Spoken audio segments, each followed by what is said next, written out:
ክቡራትና ክቡራን እስኪ ራስን በዚህ የህይወት ሚዛን ላይ አስቀምጠው። ገና በ20 ዓመት የዕድሜ አፍላነት ላይ ሆነ የዓለም ሀብት፣ የሹመት አክሊል፣ ክብርና የምቾት ኑሮ በሙሉ እግር ስር ቢዘረጋ ግን ይህን ሁሉ ለማግኘት አንድ መስፈርት ብቻ ቢጠይቅህ እምነትህን ካድ ብትባል ምን ታደርጋለህ? አባቶች ያወረሱን አምላክ ትተህ ለጣዖት ብትሰግድ የዓለም ንጉሥ ትሆናለህ ብትባል የቱን ትመርጥ ነበረም? እስኪ ያስቡት። እውነትህን ለመከላከል ስትል በሚፈላ የብረት ምጣድ ውስጥ መግባት ብትችልስ? ገዳይ መርዝ ተቀርቶልህ ጠጣ ብትባል ፊትህ ላይ የፍርሃት ላብ ሳይታይ ፈገግ ብለህ መጠጣት ትችላለህ?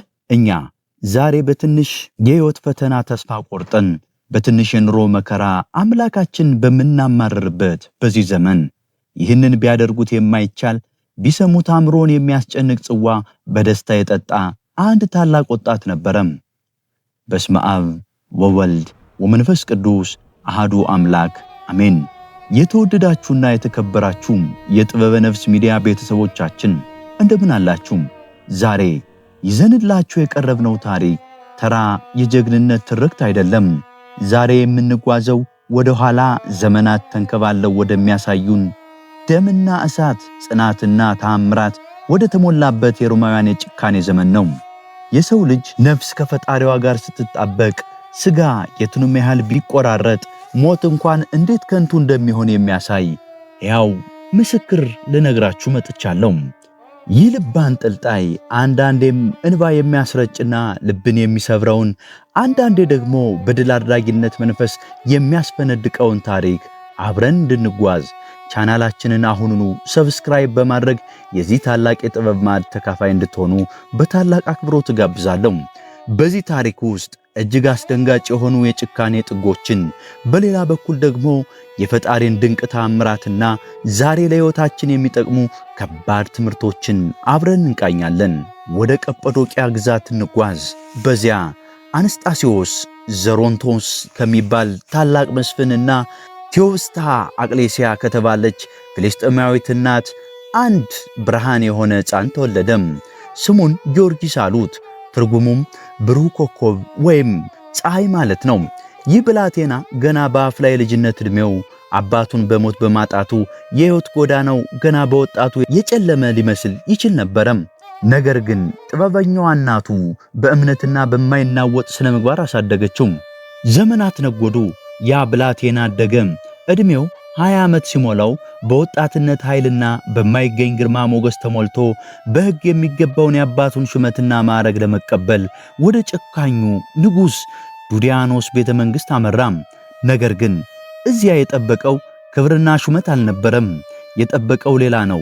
እጅግ አስደንጋጭ፣ ተስፋ አስቆራጭ፣ በተመሳሳይ ጊዜ ደግሞ የዓለምን ታሪክ ለዘላለም የሚቀይር ክስተት ከፊቱ ተደቅኖ ነበረም። የተወደዳችሁ አድማጮቻችን የጉዟችን መጀመሪያ እነሆ ተከፍቷል። በምናባችን የዘመናት መጋረጃዎችን እንግለጥና ወደዚህ አስፈሪ የሮማውያን አደባባይ አብረን እንገስግስ። ፀሐይቷ አናት ላይ ወጥታለች። የ20 ዓመቱ ወጣት ጊዮርጊስ በነጭ ፈረስ ላይ ተቀምጦ የወጣትነት ደም በደም ስሮቹ ውስጥ እየተንተከተከ በልብሱ ላይ የመስፍንነት ጌጥ አድርጎ የአባቱን ታላቅ የሹመት ማዕረግ ለመቀበል ወደ ቤተ መንግሥቱ አቅንቷል። መንገዱ ሁሉ የክብር የጭብጨባና የታላቅነት ጎዳና ይመስል ነበረም። በልቡ ውስጥ ብዙ የተስፋ ህልሞች ነበሩት። አባቱ አንስጣሴዎስ የተወለትን ክብር ተረክቦ ሕዝቡን በፍትህ ለማስተዳደር አስቧል። ነገር ግን የቤተ መንግሥቱን ግዙፍ የብረት በሮች አልፎ ወደ ውስጥ ሲገባ ጆሮውን የመታው መለከት አልያም የምስጋና ድምፅ አልነበረም። አፍንጫውን የመታው የነገሥታቱ የሽቶ ጠረን አልነበረም። አየሩ በጭስ ታፍኗል።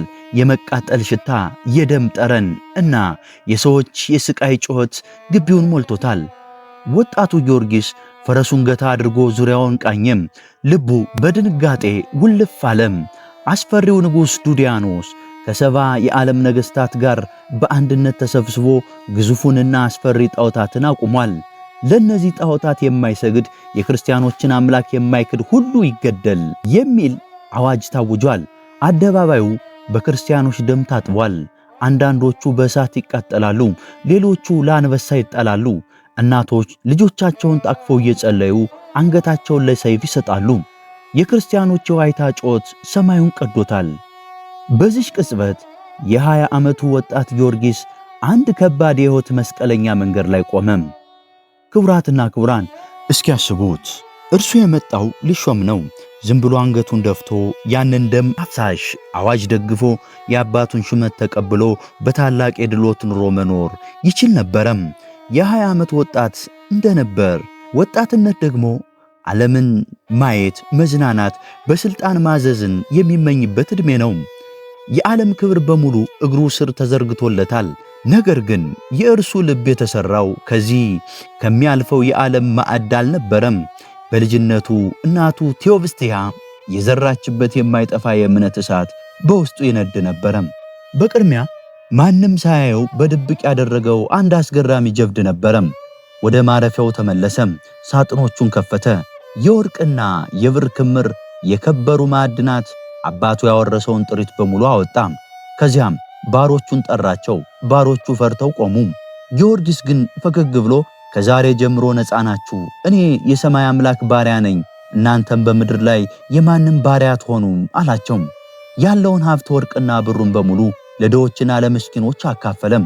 አንድም ሳንቲም ለራሱ አላስቀረም ነበረም። ክቡራትና ክቡራን ጊዮርጊስ ከንጉሱ ጋር ከመጋጠሙ በፊት የራሱን ስጋዊ ፍላጎት ነበር ድል ያደረገው። ለዓለም የሚያስረውን የወርቅ የብርና የስልጣን ገመድ ሁሉ በጥሶ ጣለም፣ ነፃ ወጣ። ከዚያም የጀግንነት ካባውን ደርቦ እንደ አንበሳ ተንጠራርቶ በፍርሃት ከሚበደበደው ሞት ከሚያስጨንቀው ሕዝብ መሃል ብቅ አለም። በማያወላውል መሬትን በሚያናውጥ የጀግና እርምጃ ወደ ንጉሥ ዙፋን ፊት ቀረበም።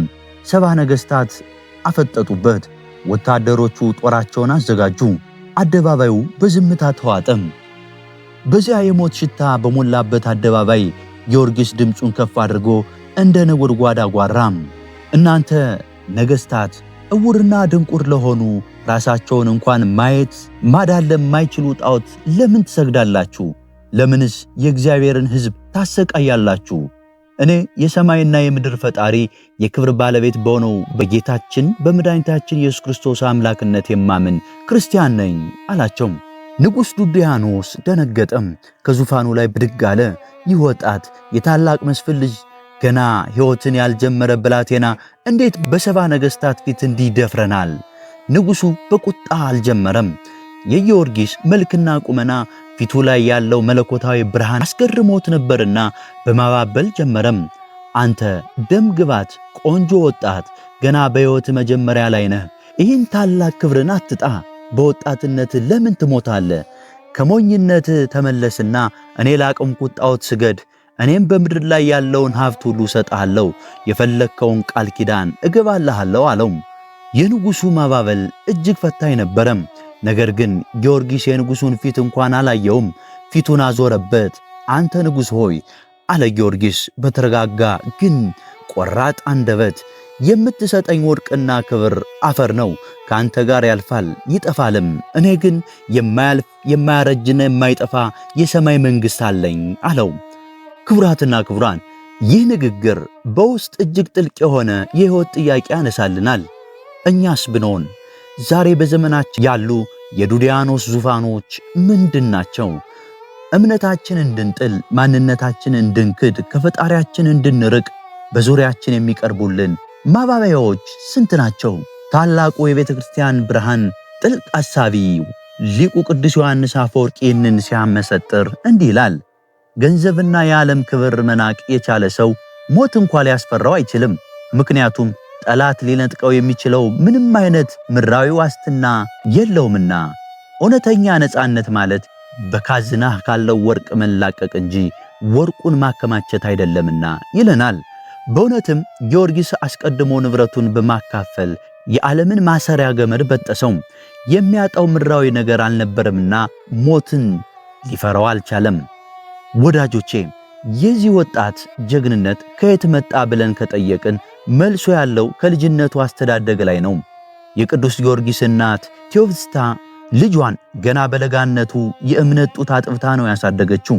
እኛም ለታዳጊ ልጆቻችን ቤተሰቦቻችን ገና በለጋ ዕድሜያቸው ጀምሮ ስለ አምላካቸው ታላቅነት፣ ስለ እምነት ጽናት ልንነግራቸውና ልናስተምራቸው ይገባናል። ንጉሥ ዱዲያኖስ የጊዮርጊስን ጽናትና እምቢተኝነት ሲመለከት የፊቱ መልክ ተለዋወጠም።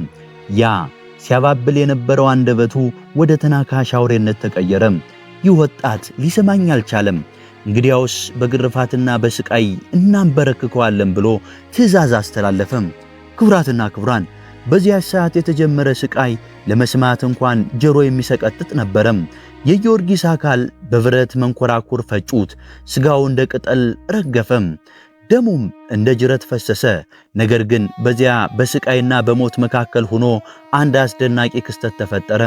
የሰማይና የምድር ጌታ ኢየሱስ ክርስቶስ በሚያንጸባርቅ መለኮታዊ ብርሃን ለጊዮርጊስ ተገለጠለት። ወዳጄ ጊዮርጊስ ሆይ አይዞህ፣ እኔ ካንተ ጋር ነኝ አለው። ጌታችን ታላቅ የምስጢርን ቃል ኪዳን ሰጠው።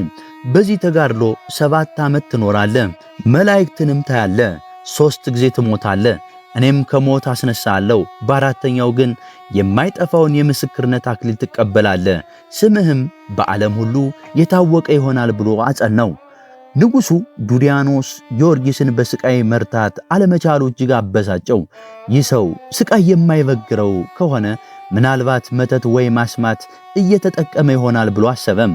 ስለዚህ በዚያ ዘመን ስሙ በክፋትና በአስማት የገነነውን አትናቴዎስ የሚባል ታላቅ መሰሪ አስማተኛ አስመጣም።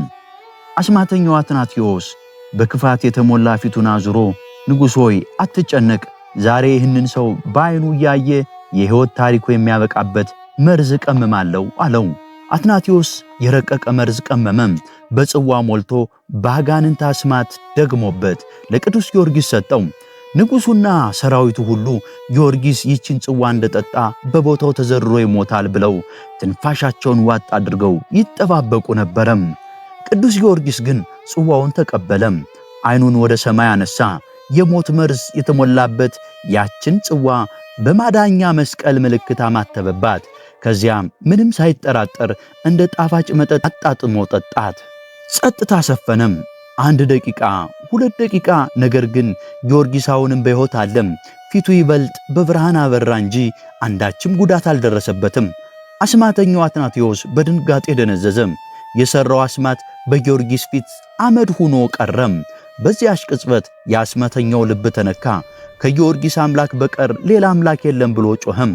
ክቡራትና ክቡራን፣ ይህንን ታላቅ ታምር ያዩ ሌሎች 30,700 ሰዎች የንጉሡን ሰይፍ ሳይፈሩ በጌታችን አመኑ። ሁሉም በዚያች ዕለት በሰማዕትነት ሞተው የሕይወትን አክሊል ተቀበሉ። የሰይጣን መረብ ተበጣጠሰም። የሞት ጽዋም የሕይወት ምስክር ሆነም። ታላቁ ሊቅ ቅዱስ ባስልዮስ ዘቂሳርያ ስለ እንደዚህ ተጋድሎ ሲያስተምር እንዲህ ይላል። እግዚአብሔር ለሚወዱት ኃይልን ይሰጣቸዋል። በእምነት የተባረከ ጽዋ ደግሞ መርዙ ይበላሻል፣ ስቃዩም ወደ ደስታ ይለወጣል። ሰማዕታት ሞቱን የናቁት ከሞት በኋላ ያለውን ሕይወት ስላዩ ነው ይለናል። ወዳጆቼ ዛሬ በሕይወታችን ውስጥ አትናቴዎስ የሚባል አስማተኛ ባይኖርም ሰዎች በምቀኝነት በክፋትና በክፉ ቃል የመርዝ ጽዋ ሊያቀብሉን ይችላሉ። ነገር ግን ሕይወታችንን በጸሎትና በመስቀሉ ካጠርን የሰዎች ክፋት እኛን ከመጉዳት ይልቅ ለእግዚአብሔር ክብር መገለጫ ይሆናል። በፈተና ውስጥ ስትሆኑ ተስፋ አትቁረጡ። ጌታችን ለጊዮርጊስ እንደተገለጠለት ለእናንተም በችግራችሁ መካከል ይገለጥላችኋልና። ጽናት ማለት የሚመጣውን መከራ አይቶ መሸሽ ሳይሆን ልክ እንደ ቅዱስ ጊዮርጊስ መከራውን በእምነት ተጋፍጦ ማሸነፍ ነው። የዛሬው ጥያቄ ለእናንተ ይህ ነው። በሕይወታችሁ የሚገጥማችሁን የመከራ ጽዋ በመስቀል ባርካችሁ የማለፍ ጽናቱ አላችሁ? ክቡራትና ክቡራን፣ በዓይነ ሕሊናችሁ ያንን ታላቅ አዳራሽ ተመልከቱ። ንጉሥ ዱዲያኖስ በዙፋኑ ላይ ተቀምጦ በንዴት ይንቀጠቀጣል። በግራና በቀኙ ደግሞ ከዓለም ዙሪያ የተሰበሰቡ 70 ነገሥታት ተቀምጠዋል። ሁሉም በታላቅ የድሎት ልብስ ተሸልመዋል። ነገር ግን ልባቸው በጭካኔ የታወረ ነበረም። ቅዱስ ጊዮርጊስ በመካከላቸው ቆሟል። ፊቱ ላይ ያለው ሰላም ነገሥታቱን ይበልጥ ያበሳጫቸዋል። አንዱ ንጉሥ በፌዝ እየሳቀ እንዲህ አለ፣ አንተ ወጣት አምላክህ በእውነት ፈጣሪ ከሆነ እስኪ አንድ ነገር አሳየን። እኛ የተቀመጥንባቸው እነዚህ ወንበሮች ከደረቅ እንጨት የተቀረጹ ናቸው። ሕይወት የላቸውም፣ ስር የላቸውም። አምላክህ ኃያል ከሆነ እነዚህ ደረቅ ወንበሮች አሁን በፊታችን እንዲበቅሉ ቅርንጫፍ አውጥተው እንዲያብቡና ፍሬ እንዲያፈሩ አድርግ አለው። ክቡራትና ክቡራን፣ ይህ ጥያቄ የሰው ልጅ አእምሮ አይቻልም ብሎ የሚደመድመው ነበረም። ነገር ግን ጊዮርጊስ በፊቱ የቆሙትን ነገሥታት ሳይሆን ከበላያቸው ያለውን የሰማይ ጌታ ተመለከተ። ቆመና ጸለየም። በዚያች ቅጽበት ምድር የተናወጠች መሰለች። በነገሥታቱ ስር የነበሩት ደረቅ የእንጨት ወንበሮች ድንገት ሕያው መሆን ጀመሩ። ቅርፊታቸው ተሰነጠቀም። አረንጓዴ ቅጠሎች እንደ ፈሳሽ ፈለቁ። የጽጌረዳ የሎሚ ሽታ አዳራሹን ሞላው። የደረቁ እንጨቶች እያደጉ ሄደው አዳራሹን ወደ ጫካ ቀየሩት፣ አበቡ። ወዲያውኑም የሚበላ ጣፋጭ ፍሬ አፈሩ። አዳራሹ ውስጥ የነበሩ አሕዛብ በድንጋጤና በመገረም በግንባራቸው ተደፉ። የጊዮርጊስ አምላክ በእውነት ፈጣሪ ነው የሚል ጮት አስተጋባም። ታላቁ ሊቅ ቅዱስ ዮሐንስ አፈወርቅ እንዲህ ይላል፣ እግዚአብሔር ለሙታን ሕይወትን መስጠት እንደሚችል ለማሳየት ሕይወት በሌለው ደረቅ እንጨት ላይ ታምራቱን ይገልጣል። የሰው ልብ ደርቆ አመጽ ቢያፈራም በጸጋው ዛፍ ግን ፍቅርንና ሰላምን ማብቀል ይችላል ይለናል። ወዳጆቼ ሕይወታችሁ እንደነዚህ ወንበሮች የደረቀ ተስፋ የቆረጠ ፍሬ ያጣ ሊመስላችሁ ይችላል። ከእንግዲህ እኔ ለማንም አልጠቅምም ብላችሁ ይሆናል። ነገር ግን ጊዮርጊስ የጸለየለት አምላክ ዛሬም አለም። እርሱ የደረቀውን ተስፋችሁን ማለምለም፣ ቅርንጫፍ አውጥቶ እንዲያብብ ማድረግ ይችላል። ብቻ በእምነት ጸልዩ። ነገር ግን አድማጮቼ የዱዲያኖስ ልብ እንደ ድንጋይ የጠነከረ ነበረ። ይህንን ታምር ሲያይ ከመማር ይልቅ ቁጣው እንደ እሳት ጎመራ፣ ፈነዳ። ይህማ ታላቅ አስማት ነው ብሎ ጮኸ። የጭካኔ ጥግ ደግሞ አሁን ተገለጠም። ይህንን ሰው ወስዳችሁ በጉድጓድ ውስጥ ባለ የብረት ምጣድ ላይ አብስሉት ብሎ አዘዘም። ወታደሮቹ ጊዮርጊስን ጎትተው ወሰዱት። ታላቅ ጉድጓድ ተቆፈረ። በውስጡም ግዙፍ የብረት ምጣድ ተጣለ። እሳቱ ነደደ። ብረቱ እንደ ደም ቀላ። ጊዮርጊስን በዚያ ምጣድ ላይ ጣሉት። ሥጋው ተቃጠለ፣ አጥንቱ ተፈጨ። ሰቃዮቹ በዚያ አረኩም። የተረፈውን ሥጋውንና አጥንቱን ፈጭተው አመድ አደረጉት። ከዚያም ያንን አመድ ወስደው ከረጅም ተራራ ላይ ቆመው በንፋስ በተኑት። እንግዲህ ተፈጸመም፣ ጊዮርጊስ የሚባል ስም ከምድር ጠፋ ብለው ተሳለቁም። ነገር ግን ክቡራትና ክቡራን ታሪኩ ገና አሁን ነው የሚጀምረው። ነፋሱ አመዱን በበተነው ቅጽበት ከሰማይ ታላቅ ድምፅ ተሰማ።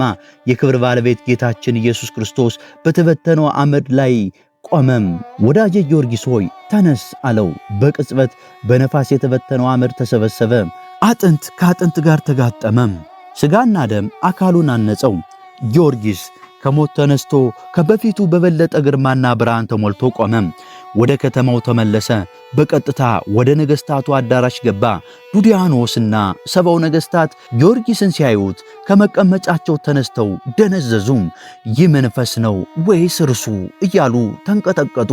እርሱ ግን በማያወላወል ድምፅ ዳግመኛ በክርስቶስ ስም ይሰብክላቸው ጀመረም። ቅዱስ ቄርሎስ ዘእስክንድርያ እንዲህ ይላል፣ ሞት ለክርስቲያን እንቅልፍ እንጂ ፍጻሜ አይደለም። ጠላት ሥጋችንን ፈጭቶ አመድ ቢያደርገውም የነፍሳችን መዝጊያ ሊያጠፋው አይችልም። ትንሣኤ የጌታችን ብቻ ሳይሆን የእኛም የተስፋችን ማኅተም ነው ይለናል።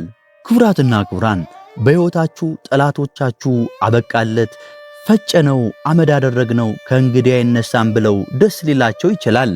ነገር ግን የሚያስነሳ አምላክ ካላችሁ አመድ መሆን ዳግም ለክብር መፈጠር መነሻ እንጂ መድረሻ አይደለም።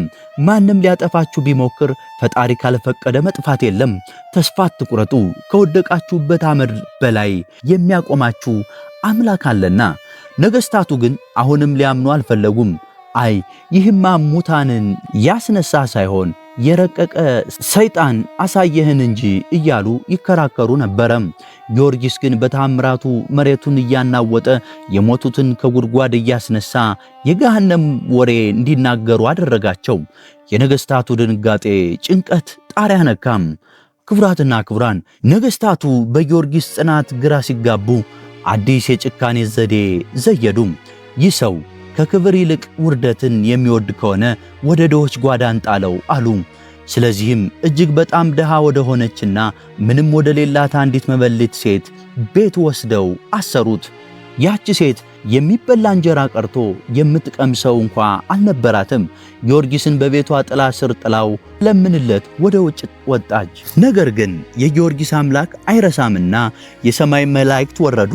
በዚያች ድሃ ጎጆ ውስጥ ከሰው አእምሮ በላይ የሆነ ከበጎ ነገር ሁሉ የተሞላ ሰማያዊ ማዕድ ተዘረጋ። ጊዮርጊስ ተደግፎበት የነበረው የቤቷ ደረቅ ምሰሶ በቅጽበት ሕያው ሆነም፣ ስር ሰደደ፣ ቅርንጫፍ አወጣ፣ ወደ ሰማይ ተንጠራርቶ ታላቅና ጥላው የሚያርፍ ዛፍ ሆነም። መበለቲቱ ተመልሳ ስትመጣ ቤቷን አላወቀችውም። ድንጋጤና ደስታ ተቀላቀለባት። አንተ ሰው ተመስለህ የመጣ አምላክ ነህ ብላ በፊቱ ተደፋች። እርሱ ግን እኔ ባሪያ ነኝ አላት። ያቺ ሴት አንድ ትልቅ ሰቆቃ ነበራት። ልጇ ዕውር፣ ደንቆሮ፣ ዲዳ፣ ጎባጣ ነበረም። ጊዮርጊስ ጸለየለት። ልጁ በከፊል ዳነ፣ ዓይኑ በራ። ክቡራትና ክቡራን፣ ቅዱሱ ግን ሙሉ ፈውስን አቆየው። የተረፈውን ፈውስ ሌላ ቀን እኔ ስሻው እንዲያገለግለኝ አደርገዋለሁ አላት። ይህ ድንቅ ተአምር በከተማው ታወቀም። ንጉሥ ዱድያኖስ ጊዮርጊስን በድጋሚ ወስዶ አሰቃየው፣ በመንኮራኩር ፈጨው። ነገር ግን በሌሊት ጊዮርጊስ በታሰረበት ክፍል ውስጥ ሆኖ በጣፋጭ ድምፅ የዳዊትን መዝሙር ይዘምር ነበረም። ያ የጸሎት ድምፅ እንደ ሰማያዊ መዝሙር ወደ እስክንድርያ ጆሮ ደረሰም። የንጉሡ ሚስት በዚያ የጨለማ ቤተ መንግሥት ውስጥ ሆና ብርሃን ፈለገች። ወደ ጊዮርጊስ መጣች። እርሱም ስለ ዓለም አፈጣጠርና ስለ ክርስቶስ ፍቅር አስተማራት። በዚያች ሰዓት ንግሥቲቱ የዓለምን ክብር ንቃ በክርስቶስ አመነች። ታላቁ ሊቅ ቅዱስ ኤፍሬም ሶርያዊ እንዲህ ይላል፣ እግዚአብሔር በነገሥታት ዙፋን ላይ ካለው ወርቅ ይልቅ በትሑታን ልብ ውስጥ የሚንቀለቀለውን የእምነት እሳት ይመርጣል። የደረቀን ምሰሶ የሚያለመልም ጌታ የደረቀን የሰው ልጅ ሕይወት የማለምለም ኃይል አለውና ይለናል። ወዳጆቼ ምናልባት ዛሬ ቤታችሁ ባዶ፣ ተስፋችሁ እንደ መበለቲቱ ምሰሶ የደረቀ ሊመስል ይችላል። ነገር ግን እግዚአብሔርን ካስገባችሁበት ያ ደረቅ ምሰሶ ኑሯችሁ ለምልሞ ለብዙዎች ጥላ ይሆናል። የእናንተም የጸሎት ድምፅ እንደ ንግሥቲቱ ያለ የጠፉትን ወደ ብርሃን እንዲመልሱ ምክንያት ይሁኑ። ክቡራትና ክቡራን፣ አሁን ወደ ታሪኩ እጅግ መሳጭና የጀግንነት ጥግ እንመጣለን። ንጉሥ ዱድያኖስ ጊዮርጊስን ሊያባብለው ሞከረም። ነገ ወደ አማልክቶቻችን ቤት ናና መሥዋዕት እናቅርብ፣ እኔም መንግሥቴን አጋራለሁ አለው። ጊዮርጊስም በውስጡ እየዘበተ እሺ አለው። ንጉሡ ደስ አለው። ዓለምም ሁሉ ጊዮርጊስ ሊሰግድ ነው ብሎ ተሰበሰበም። ያቺ መበለት ግን እውነት መስሏት እያለቀሰች መጣች። ጊዮርጊስ ፈገግ ብሎ ልጅሽን መሬት ላይ አኑሪው አላት። ከዚያም ያንን ከፊል ፈውስ ያገኘውን ልጅ ጠርቶ ሂድና ወደ ጣዖቱ አፕሎን ግባም፣ በጌታዬ በኢየሱስ ክርስቶስ ስም ወደ እኔ እንዲመጣ አዘዘው አለው። አድማጮቻችን እስኪ ያስቡት፣ ያ ልጅ እየሮጠ ሄዶ ጣዖቱን አዘዘው። በጣዖቱ ውስጥ ያደረው ርኩስ መንፈስ እየጮኸ መጣና በጊዮርጊስ ፊት ተንበረከከ። እኔ አሳሽ ጋኔን ነኝ እንጂ አምላክ አይደለሁም ብሎ በሕዝቡ ፊት መሰከረ። ጊዮርጊስም ምድርን አዘዛት። ምድርም ተከፍታ ጣዖታቱን ከነ አገልጋዮቻቸው ዋጠቻቸው። የንጉሡ ኀፍረት ወደር አጣ። ንግሥቲቱም መጥታ አምላካቸው ኃያል ነው አላልኩህም ስትለው ንጉሡ ሚስቱን በመጋዝ እንዲሰነጥቋት አዘዘም። እርሷን በክብር ሰማዕት ሆነች። በመጨረሻም ንጉሥ ዱድያኖስና ሰባው ነገሥታት የጊዮርጊስን ራስ በሰይፍ እንዲቆርጡ አዘዙም። ጊዮርጊስ ግን ከመሞቱ በፊት አንድ ታላቅ ጸሎት ጸለየ። ጌታዬ ሆይ እነዚህን ጨካኝ ነገሥታት አጥፋቸው፣ ክርስቲያኖችንም ከስቃይ ያርፉ ዘንድ ፍረድ አለው። ወዲያውኑ እሳት ከሰማይ ወረደም። ሰባውን ነገሥታት ከነሰራዊታቸው እንደ ገለባ አቃጥሎ አመድ አደረጋቸው። ያኔ የክብር ባለቤት ጌታችን ኢየሱስ ክርስቶስ ተገለጠለት። ወዳጄ ጊዮርጊስ ሆይ በምድር መታሰቢያን ለሚያደርግ በስምህ ለሚለምነኝ ሁሉ እኔ ኃጢአቱን እደመስሳለሁ ከመከራም አድነዋለሁ የሚል ታላቅ ቃል ኪዳንም ሰጠው። ጊዮርጊስም በደስታ ራሱን ለሰይፍ ሰጠም። ሚያዝያ 23 ቀን የድል አድራጊው ሰማዕት ነፍስ ወደ ሰማይ በታላቅ ዝማሬ አረገች። ቅዱስ አትናቴዎስ እንዲህ ይላል፣ ሰማዕታት የሞቱት ለክርስቶስ ሲሉ ነው። ክርስቶስ ግን በሰማዕታቱ ደም ውስጥ ሆኖ ዓለምን ድል አደረገም። ሰይፍ አካላቸውን ቢቆርጥም የእምነት ኃይላቸው ግን የነገሥታቱን ዙፋን ሰባብሮታል ይለናል። ወዳጆቼ የቅዱስ ጊዮርጊስ ታሪክ የሚነግረን እውነት ሁልጊዜም እንደምታሸንፍ ነው። ክፋት ለጊዜው ዙፋን ላይ የተቀመጠ ሊመስል ይችላል። ነገር ግን የጽድቅ እሳት አንድ ቀን ክፋትን ያጠፋዋል። በሕይወታችሁ ውስጥ ያጋጠማችሁ ዱዲያኖሶች ቢበዙባችሁ እንኳን አትፍሩ። ከእናንተ ጋር ያለው ኃይል ከጣዖታቱ በላይ ነውና።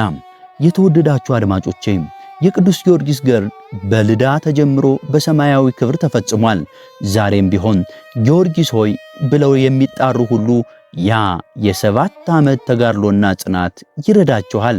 እኛም ከዚህ ታሪክ የምንወስደው ትልቁ ቁም ነገር ለፈጣሪ መታመን የሚሰጠውን የማይናወጥ ኃይል ነው። ይህ ታሪክ በሕይወታችሁ ላይ ብርታትን፣ በእምነታችሁ ላይ ጽናትን፣ በልባችሁ ላይ ተስፋ እንደሚጨምር ሙሉ እምነት አለኝ። የሰማዕቱ ቅዱስ ጊዮርጊስ ረድኤትና በረከት፣ የፈጣሪ ሰላምና ጥበቃ ከሁላችን ጋር ይሁን። ታሪኩን እስከ ፍጻሜው አብራችሁ ስለተከታተላችሁ ከልብ አመሰግናለሁ። ይህ ታሪክ ለሌሎች እንዲዳረስ ሼር በማድረጋችሁና ለጥበበ ነፍስ ሚዲያ ያላችሁን አጋርነት በሰብስክራይብ እንድትገልጹልኝ እጋብዛለሁ። በሌላ ቀን በቅዱሳን ታሪክ እስክንገናኝ የቅዱስ ጊዮርጊስ አምላክ ጥበቃው አይለየን። ወስብሐት ለእግዚአብሔር ወለወላዲቱ ድንግል ወለመስቀሉ ክቡር። ይቆየን። አሜን።